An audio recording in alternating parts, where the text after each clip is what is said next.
Okay. और Nifty bank पर भी सिमिलर व्यू है, क्योंकि निफ्टी बैंक में पेन ज्यादा था आज भी। जी, निफ्टी बैंक पर भी बिल्कुल सिमिलर व्यू है। यहाँ पे इस काउंटर में जब तक अभी 32,450 के ऊपर हम रहेंगे फ्यूचर्स के हिसाब से, तो एक अपस्विंग की उम्मीद यहाँ पे भी है, और वो भी इंट्राडे के लिए ही होगा। एंड छोटा नहीं होना या छोटा या बड़ा होने वाली बात नहीं है, पर जो भी होगा इंट्राडे के हिसाब से उसको प्ले करना चाहिए। मल्टीपल डेज के हिसाब से यहाँ पे भी अभी पोजिशन बनाने में थोड़ा वक्त लग सकता है। ठीक है, तो ये आपको एक व्यू मिला है कल के सेशन के लिए निफ्टी बैंक निफ्टी दोनों पर।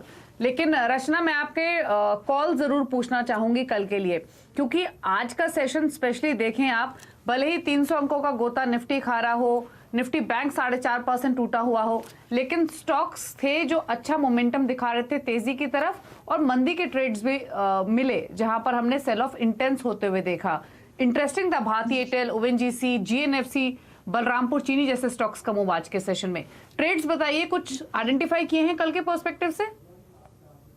जी, सही बात है बिल्कुल आपकी। दोनों बाजू स्विंग्स मिल सकते थे अगर पेशेंस से पोजीशंस बनाने का प्लान रखा जाए तो। और क्योंकि मैं कल के दिन के लिए एक अपस्विंग की उम्मीद रखती हूँ, तो इसीलिए मेरे जो कॉल्स रहेंगे वो लॉन्ग साइड पे रहेंगे। और दो काउंटर्स है जहाँ पे मेरी नजर है, एक है भारती एयरटेल एंड दूसरा जो है वो जुबिलेंट फूड्स है। भारती एयरटेल के फ्यूचर्स की अगर बात करी जाए, यहाँ पे ये काउंटर जब तक 668 के ऊपर सस्टेन करेगा तो ऊपर वाली साइड पे ये 690 की तरफ और उसके बाद 700 की तरफ जाता हुआ हमें शायद नजर आ सकता है।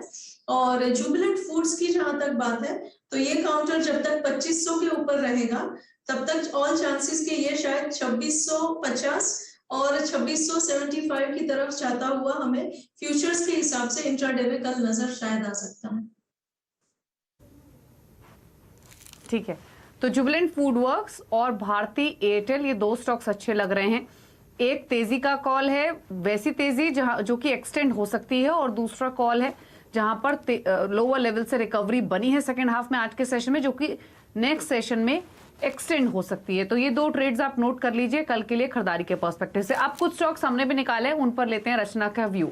रचना, पहले तो ओएनजीसी पर ही राय दीजिए। ये एक ऐसा स्टॉक है जो कि 10% तक की तेजी ना, मतलब बहुत ही रेयर सिनेरियो इसे कह सकते हैं, कोई शुभ मुहूर्त हो तब ओएनजीसी जैसे स्टॉक्स इतनी तेजी दिखाते हैं। और अभी तो जो क्रूड का माहौल बना हुआ है वो पूरा ओएनजीसी के फेवर में जाता है।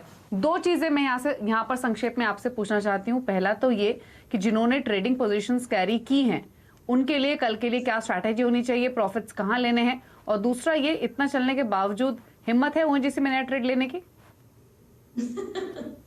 सही क्वेश्चन है आपका। और सबसे पहले जिन्होंने पोजीशन ऑलरेडी बना के रखी है उनके लिए एक लेवल होना चाहिए जिसपे उन लोगों को अपनी नजर रखनी चाहिए, और वो होना चाहिए 183 का। और ये नंबर कैश के हिसाब से है, तो 183 जब तक कैश पे सस्टेन करेगा